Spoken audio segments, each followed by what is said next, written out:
Great first reading from Job as we continue through the story of the Job, which I think we'll hear the conclusion tomorrow, and then we'll kind of wrap up our wisdom literature there.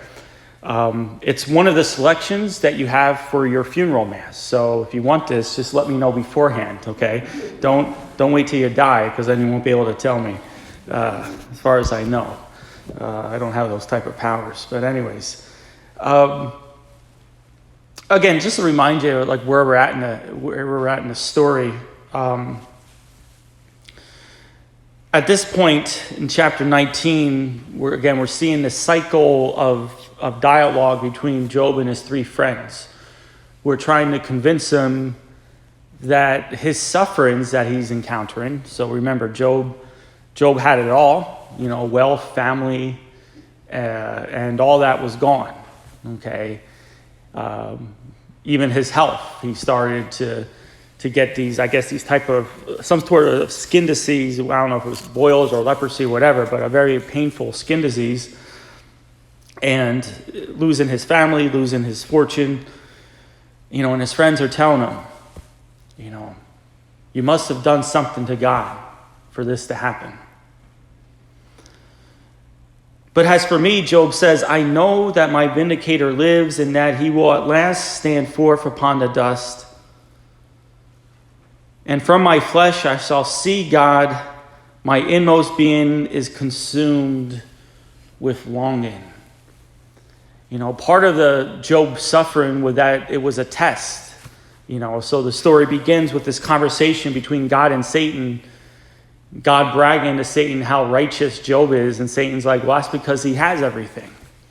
So let's take everything away from him and let's see how righteous he is then. How faithful is he? And then that's really the trial, the crisis of faith for us.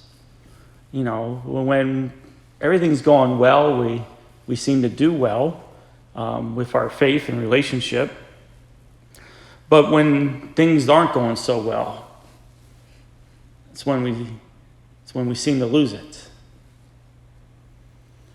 But it doesn't have to be that case. In fact, maybe us, especially you sitting here, who I would consider to be very faithful, maybe might have noticed that you pray more, you pray harder, you pray reverently, you pray more devoutly when you're struggling.